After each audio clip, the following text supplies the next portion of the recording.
मोहम्मद बख्श आपके लिए लेके आया है वो कारोबार जिसका आपको ख्वाबो ख्याल ना होगा। पाकिस्तान का कोई अदारा ऐसा नहीं जिसमें ये इस्तेमाल ना होता हो। जी हाँ, कारपेट ग्रास के बिजनेस के बारे में आज बात करने वाले हैं। जैसा कि आप जानते हैं कि पाकिस्तान में हज़ारों societies, play ground, footpath, golf ground को तैयार करने के लिए फार्मिंग घास लगाई जाती है। लेकिन क्या आप जानते हैं ये घास कब, कहाँ और कैसे लगाई जाती है? मजीद जानने के लिए कि फार्मिंग का स्कोप कैसा है, कितना मुनाफा है, कितना खर्चा है, आमदनी क्या है, हमारे साथ रहिएगा। 1998 से लेके या 2000 से लेके आज तक मैं कह रहा हूँ कि 2000 एकड़ में हमने ग्रास ये काश्त कर लिया तकरीबन।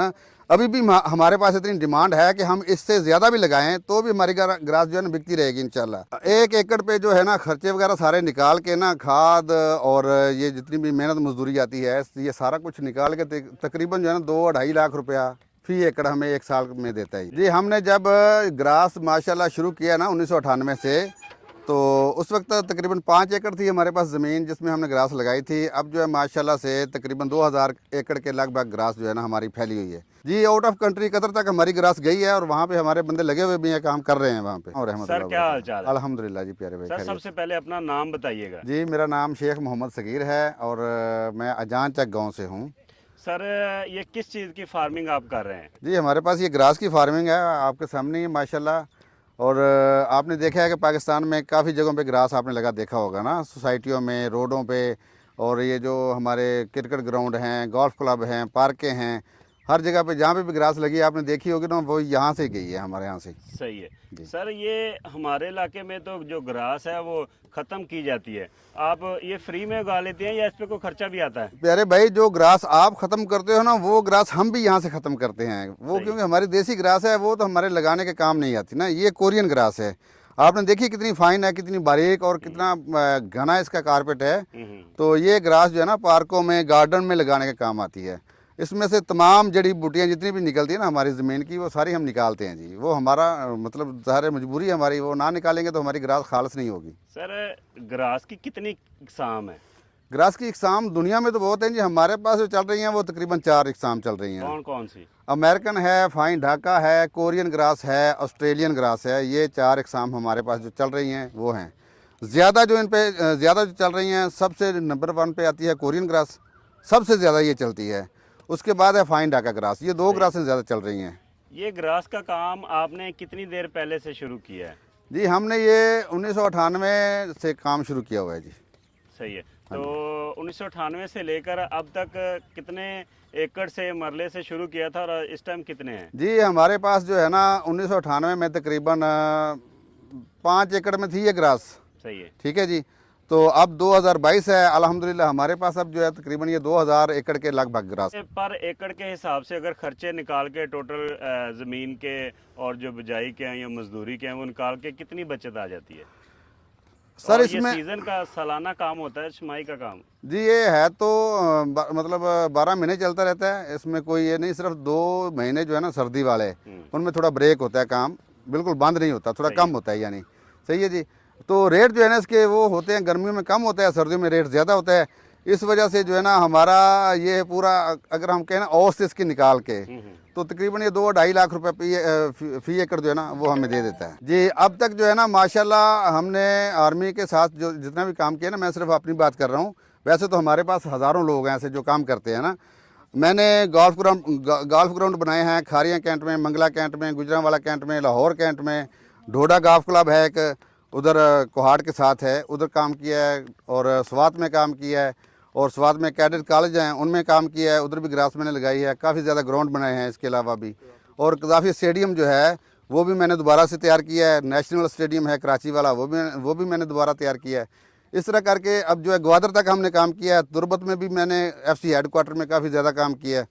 वहाँ पे जो है ना गोल्फ ग्राउंड वगैरह और जो है ना क्रिकेट ग्राउंड मैंने वो तैयार किए हैं। यानी इस तरह करके पूरे मुल्क में ना अल्हम्दुलिल्लाह हमारा काम चला ही रहता है। हम कारपेट बनाने के लिए हमें सबसे पहले ज़मीन को किस तरह तैयार करना होगा और कैसे लगाना होगा, मुकम्मल डिटेल बताएं जी असल में जब आप ज़मीन तैयार करते हो ना जी, हम जब धान की फसल लगाते हैं चावल की, उसके लिए हमें चाहिए होता है लेज़र लेवलिंग। सही है। ठीक है ना, ताकि पानी जो है ना हमारा बिल्कुल बराबर खड़ा रहे। सही है। इसी तरह ग्रास के लिए हमें ज़मीन को तैयार करना होता है, और फिर ज़मीन को बिल्कुल बारीक करके कम अज़ कम आप 5-6 दफ़ा इस पर हल चलाएँगे। रूटावेटर चलाएंगे, लेज़र लेवलिंग करके मुकम्मल इसको बिल्कुल आप जब समझेंगे ना बेड तैयार हो गया हमारा, सही है ना जी। उसके बाद आप ग्रास काश्त कर सकते हो, इस पर वो प्लगिंग कर सकते हो 4-5 इंच के फासले पे। सही है। फिर वो जो है ना कोरियन ज़्यादा टाइम लेती है, फाइन ढाका जो है वो जल्दी हो जाती है ना। फाइन ढाका ग्रास ये जल्दी तैयार हो जाती है, तकरीबन 3 महीने लगते हैं इसको, ठीक है जी। जो कोरियन है वो तकरीबन 6-7-8 महीने लेती है। उसमें जब तक ग्रास कारपेट आपकी नहीं बनती तब तक थोड़ी सी ग्रास निकलती है, आपने उसकी कटाई करनी है, मशीनें चलानी पड़ती हैं और उसकी सफाई करनी पड़ती है। बार बार जो जड़ी बूटी के बीज निकलते हैं ना, अभी आप देखें ये जड़ी बूटी के बीज निकले हुए हैं हमारे यहाँ, ठीक है ना जी। ज़मीन में से जो भी निकलता है उसको साफ़ करना पड़ता है, हाथ से निकालना पड़ता है उसकी जड़। इसको हर माह जो है कटाई कितनी करनी है, मशीन से कटाई करनी है, और खाद स्प्रे कितनी करनी है, कौन कौन सी इसको बीमारियां आती हैं? प्यारे भाई जो है ना फाइन ढाका ग्रास, इस पे तो आप तकरीबन 15 दिन के बाद मशीन चलाएंगे, और जो कोरियन ग्रास है इस पे आप 1 महीना 1.5 महीना के बाद मशीन चलाओगे, सही है जी। और जो कटाइयाँ हैं आपने क्या पूछा, खाद? हाँ जी, खाद जो है ना वो हर महीने कम से कम 1 महीने के बाद आप यूरिया खाद डालोगे, और जो डीएपी खाद है वो तकरीबन 2-2.5 महीने के बाद लाजमी आप डालोगे।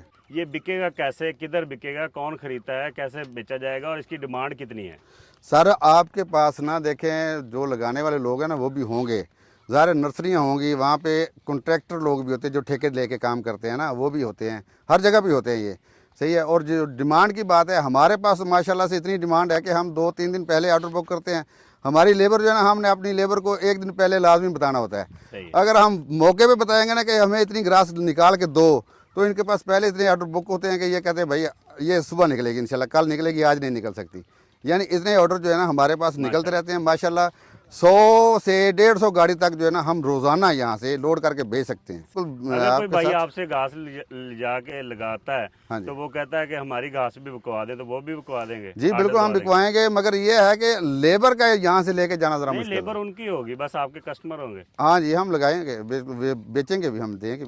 सर आप बार बार लेबर की बात कर रहे हैं, लेबर ये ऐसा नहीं है कि जो भी मजदूर बंदा है जो हार्डवर्क काम करने वाला वो कर सकता है, या कि इसकी खास प्रैक्टिस है, कोई ट्रेनिंग है? मैं बिल्कुल आपकी बात समझ गया, ऐसा नहीं है, बिल्कुल भी नहीं है। हमारी जो लेबर है माशाल्लाह ये ख़ास लेबर है, आप इसको ख़ास लेबर कह सकते हो। पूरे मुल्क में कम लोग हैं जो यहाँ पे आके कामयाब होते हैं, लोग हमारे पास बहुत ज़्यादा आते हैं, सही है ना, मगर लोग जो कामयाब होते हैं वो बहुत कम है। आप देख ले ग्रास निकलती है ना, ग्रास निकाल रहा है बंदा, अंग्रेज़ों के पास और जो लोग हैं वो काम करते हैं वो मशीनों के साथ निकालते हैं इस तरह ग्रास, और हम जो है ना हाथों से निकाल रहे हैं। आप देख रहे हैं खुरपे का कमाल कि हमारी लेबर इस तरह पीस निकाल रही है जैसे ये मशीन ने निकाला हुआ है।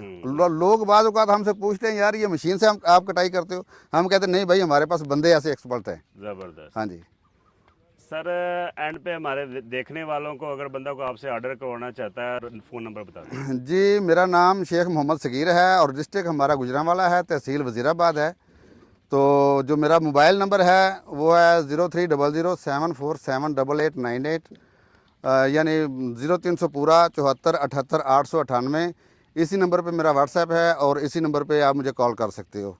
अगर आपने किसी ने ग्रास लेनी है या आपने कुछ मशवरा लेना है तो हम इंशाल्लाह आपकी खिदमत में हाज़िर हैं जी। तो नाज़रीन, कैसा लगा आपको यूनिक बिजनेस आइडिया आपके साथ शेयर किया? पहले मेरा नहीं ख्याल कि आपने पहले कभी ऐसी वीडियो देखी हो, बिजनेस देखा हो, मुकम्मल मालूमात आपको दी। फिर मिलेंगे नई वीडियो में, तब तक दीजिए इजाज़त। अल्लाह हाफिज़।